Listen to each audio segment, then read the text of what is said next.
Bonjour à tous et bienvenue dans cette nouvelle vidéo. Aujourd'hui mes amis, nous allons parler des talkie-walkie de la gamme professionnelle de Motorola, à savoir la gamme DP4000 avec en présentation les DP4400 sans clavier et le modèle un peu plus haut de gamme, le DP4600 avec, comme vous pouvez le voir, un afficheur digital. Alors, mes amis, aujourd'hui, c'est du matériel professionnel que je vais vous présenter qui ne va pas s'adresser à tout le monde et je pense pas aux néophytes en manière de télécommunication. Par contre, eh bien, ce sont des postes qui ont vraiment un très gros intérêt, à mon avis, pour des personnes un peu expérimentées et qui veulent du matériel vraiment très haut de gamme, très fiable et très performant. Alors, pour vous faire une brève présentation de ces postes, eh bien, vous les connaissez sûrement, c'est les talkies, les radios professionnelles qui sont utilisées le plus au monde, hein, quasiment, avec les agents de sécurité, pour les agents de sécurité, pour les administrations, pour les polices municipales, pour le BTP, le chantier, etc., etc. Donc il y a une gamme, une plage d'utilisation de ces appareils qui sont absolument énormes. Tout le monde utilise dans le milieu pro ce genre de radio. Et donc, eh bien, c'est pas pour rien hein, que c'est vraiment le numéro 1 des ventes au niveau des gammes professionnelles. Le matériel Motorola, c'est vraiment extrêmement robuste. Donc en fait, qu'est-ce que c'est que ces radios? Une brève présentation, ce sont des radios qui sont soit UHF, soit VHF. Donc elles ne sont pas bibandes, elles sont monobandes. Et c'est des radios qui sont analogiques et numériques en DMR. Donc vous allez pouvoir utiliser ces radios en numérique ou en analogique. Donc ça en fait une première qualité. Je dirais, pour vous présenter brièvement cette gamme et l'utilisation, c'est que si vous voulez un appareil extrêmement robuste, vraiment la robustesse et durable, eh bien, ce sont une gamme d'appareils qui sont vraiment très intéressants pour cette utilisation. Je dirais que sur cette chaîne, vous savez qu'on parle de moyens de communication, surtout d'équipements au niveau du prepping survivaliste. Et donc ça, ce sont vraiment des appareils, à mon avis, qui répondent pleinement aux critères d'utilisation pour cette activité-là. Ce n'est pas, à mon avis, du tout pour une utilisation, on va dire, plutôt tournée amateur radio, radio amateur, etc. Puisque, eh bien, ils sont pas du tout polyvalents quelque part, puisque ben, vous n'avez pas la VHF et l'UHF, vous ne pouvez pas, comme cela, vous n'avez pas la possibilité eh bien, de scanner des fréquences que vous n'avez pas en mémoire, vous n'avez pas de clavier, etc. Donc ce ne sont pas vraiment à proprement dit des radios polyvalentes. Par contre, pour une utilisation, on va dire, tactique, eh bien, c'est ce qui se fait de mieux et de loin sur le marché. Donc, qu'est-ce que ça va faire ces postes-là? Vous allez avoir la possibilité, pour le DP4000 par exemple, eh bien, de programmer entièrement la radio, tous les boutons, et de les programmer avec également des annonces vocales. Donc ça, c'est vraiment très intéressant. Comme vous allez le voir sur cette radio-là qui est parfaitement programmée, vous allez entendre Canal 4, Canal 5, Canal 6. l'annonce en fait du canal qui va eh bien, être très pratique puisque comme il n'y a pas d'écran, vous allez pouvoir piloter au son finalement cette radio.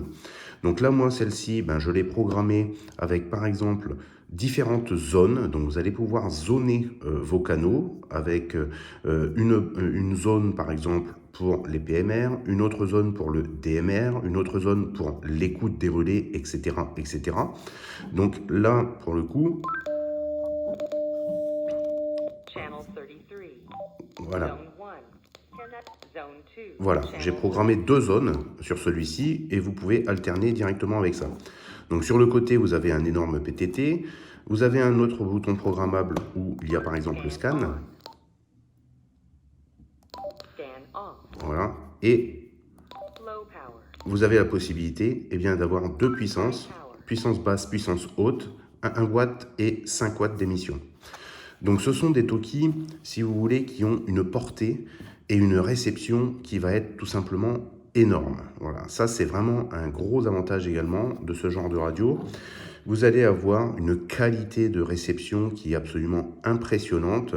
Pour vous dire et avoir fait des tests, pour moi, la réception est meilleure que les derniers Yaesu FC70 par exemple, que je vous ai déjà présenté sur la chaîne. C'est encore meilleur, c'est-à-dire que vous allez entendre des signaux encore plus faibles et vous allez les entendre parfaitement, sans souffle, sans rien. Donc la qualité vraiment d'émission et de réception est vraiment très bonne. Autre avantage également de ce poste, eh bien, ça va être la durée de la batterie. Puisque ce sont des postes qui sont pro, vous voyez la taille des batteries derrière qui est absolument énorme. Alors ce sont des grosses batteries, et du coup ce sont des assez grosses radios également. Hein, donc ça peut être un frein pour certains, c'est assez massif, mais eh bien, vous allez avoir une autonomie qui va être très très bonne du fait de la grosse batterie et du fait également qu'il n'y a pas d'afficheur, hein, ou quasiment pas. Donc forcément l'autonomie va être également très bonne.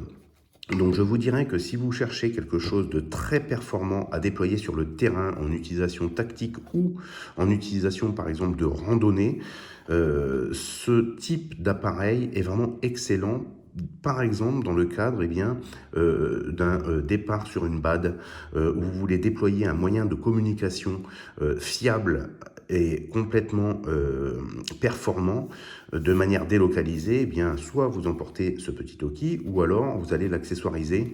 Je vous montrerai plus tard un petit kit avec des antennes Scooby-Doo qui peuvent être couplées à ça pour déployer vraiment un moyen de communication de campagne, hein, on va dire. Donc ça peut être vraiment une très très bonne option si vous voulez quelque chose de qualité. Autre caractéristique de ce produit, ces produits, comme vous le savez, sont utilisés par pas mal de personnes, donc soit la police municipale ou éventuellement, comme vous avez vu à la télé dans le conflit de l'Ukraine, vous avez beaucoup de mercenaires, etc. Tout le monde a cette gamme-là. Pourquoi ça? Parce qu'il y a une fonction de cryptage qui est avancée sur ce poste-là. Donc bien sûr, c'est totalement interdit de diffuser avec des cryptages en temps normal, mais en utilisation tactique, on va dire, vous allez avoir la possibilité de programmer des clés de cryptage qui vont être quasiment indéchiffrables. Donc, il faut bien faire attention puisque en fait c'est des options à la base de ces appareils. Vous avez l'option de base de cryptage de base qui est déjà très très bien, mais sur certains postes vous avez une option à l'intérieur avec un cryptage avancé et là eh bien, vous allez mettre une clé de cryptage complexe qui va être complètement sécurisée en fait en termes de communication. C'est pour ça que ce genre de poste est utilisé par exemple par la police municipale. Donc très très bon matériel, très fiable, robuste, performant.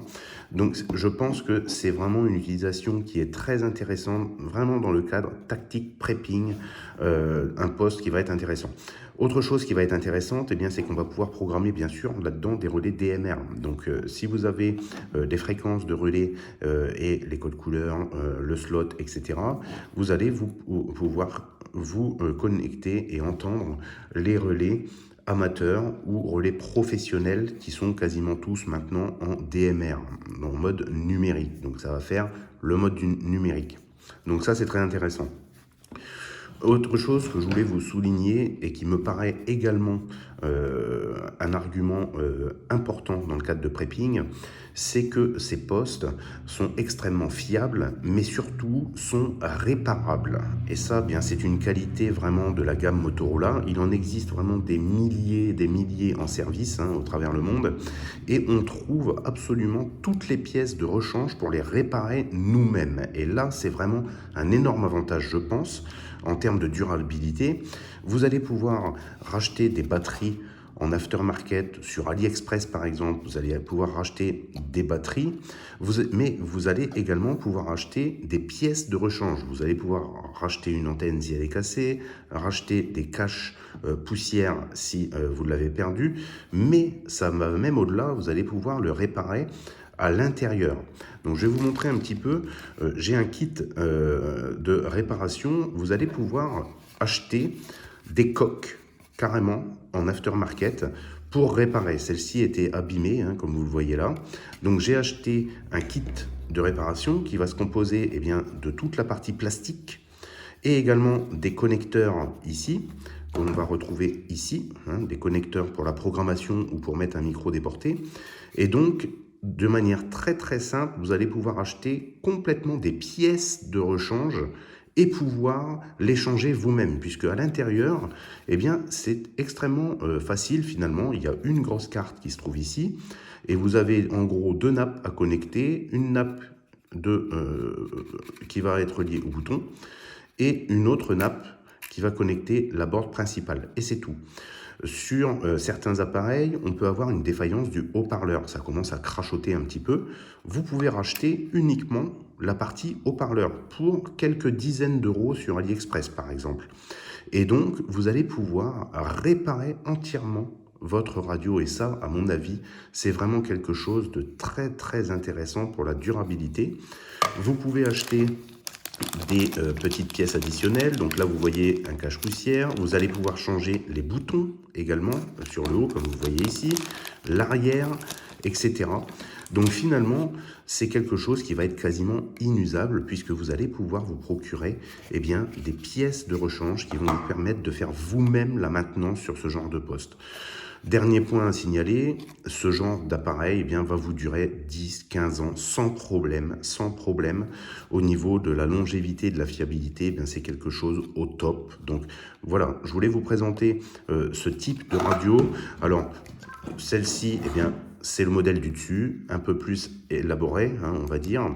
Donc là, comme vous voyez, c'est le même fonctionnement finalement, mais on a l'affichage, donc ça c'est très bien. Vous allez avoir la possibilité, par exemple, de zoner votre programmation.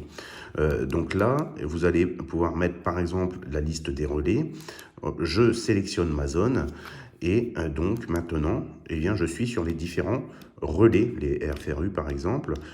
Vous allez avoir également la possibilité de programmer de nombreuses manières de scanner. Ça, c'est vraiment très, très intéressant également. Donc, vous allez pouvoir finalement déterminer des listes de balayage, comme vous le voyez ici. Et donc, ces listes de balayage vont nous permettre de choisir finalement ce que vous voulez scanner. Donc, il est tout à fait possible au niveau de la programmation. Le logiciel de programmation est extrêmement complexe. Et complet du coup, vous allez pouvoir programmer différentes zones de balayage et appeler les différentes zones à balayer.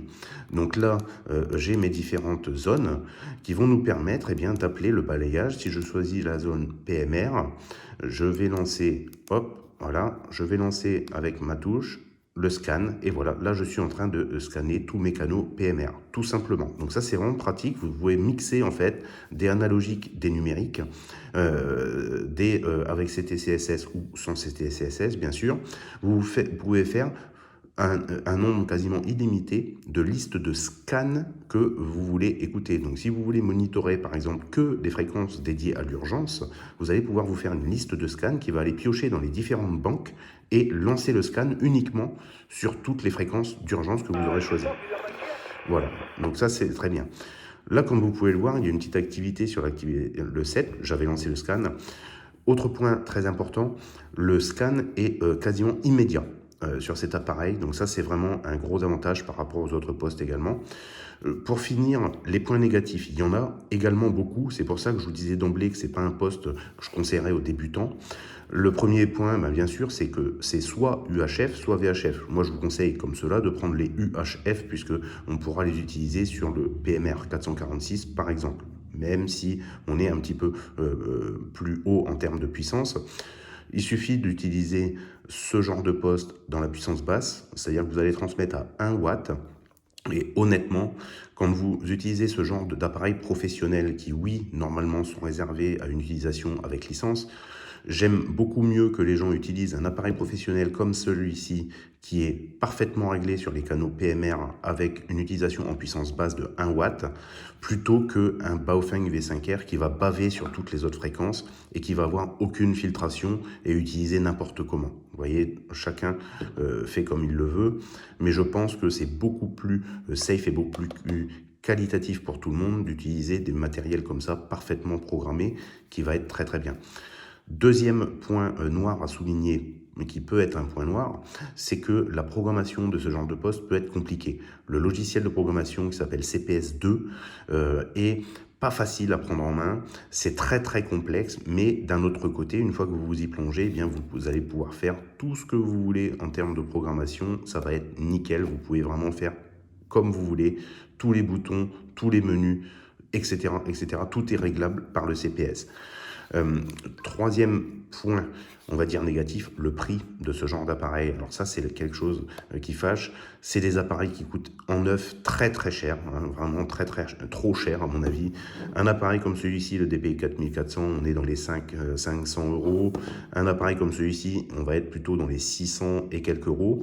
Ça va dépendre des fournisseurs, ça va dépendre également des cartes d'options, des options qu'il y a à l'intérieur. Donc beaucoup de choses, ça fait du 5 tons, du 2 tons, etc. etc. Donc en gros ça fait tout, hein, voilà, c'est vraiment la Rolls des appareils et vous vous doutez bien qu'un appareil à 5 ou 600 euros, eh bien c'est largement au-dessus finalement que tous les autres appareils, même si en termes de fonctionnalité ça peut paraître limité. C'est pas pour rien, la qualité des composants, de construction, la longévité, la qualité de réception, la qualité de filtration, la puissance d'émission avec 5 watts, vous allez avoir vraiment une très très longue distance. D'ici, dans un bureau comme celui-ci, à l'intérieur d'une maison, je déclenche un relais à 50 km sans problème avec ces postes-là. Chose que je n'arrive pas bien sûr à faire avec les postes plus bas de gamme qui annoncent pourtant également 5 watts par exemple. Voilà, donc il y a des raisons, hein, il y a des raisons en termes de qualité des composants également. Donc voilà ce que je pouvais vous dire sur cette gamme professionnelle Motorola, la gamme des DP4000, gamme récente, hein, qui est vraiment très très intéressant et honnêtement quand vous allez avoir investi dans un poste comme ça, vous allez le garder quasiment à vie puisque vous allez pouvoir racheter les batteries, etc. Un micro déporté, ça peut être sympa. Je vous ferai une petite vidéo en extérieur avec un kit que je me suis fabriqué à base de ce genre de radio, un kit de décentralisation de communication vraiment pour monter sur des points hauts, etc. Donc quelque chose de extrêmement performant et qui reste très compact puisque c'est dans le format d'une radio talkie-walkie. Voilà mes amis, tout ce que je pouvais vous dire. Donc en tout cas, moi je vous invite à vous équiper à ce genre de matériel si vous êtes vraiment dans une logique d'avoir du matériel de qualité et plutôt optique prepping, hein, donc ça c'est vraiment pas mal. Vous pouvez trouver ce genre de poste d'occasion sur le Bon Coin ou sur eBay. Ça part très très vite puisque surtout des comme ça en très bon état, en parfait état, ça ne court pas les rues puisque c'est souvent utilisé par les chantiers, etc. Donc ils sont souvent très rayés, etc. Mais dès en bon état, il faut compter dans les 200-250 euros. Ce que je voulais vous dire également, c'est que le prix neuf est très très cher, mais en occasion, il en existe quand même énormément en circulation. Il y en a des milliers qui sont utilisés tous les jours par les entreprises. Du coup, il y a quand même un parc d'occasion qui est très important. Donc, il peut y avoir des entreprises qui ferment, qui renouvellent leur parc, des entreprises de sécurité, d'événementiel, etc. Donc finalement, il y en a quand même pas mal qui passent sur le marché de l'occasion. Et là, les prix sont beaucoup plus corrects, de l'ordre de, voilà, peut-être 200 euros, 250 euros ou 150 s'ils sont en mauvais état. Ça, c'est à vous de voir, mais grosso modo, c'est dans ces eaux-là.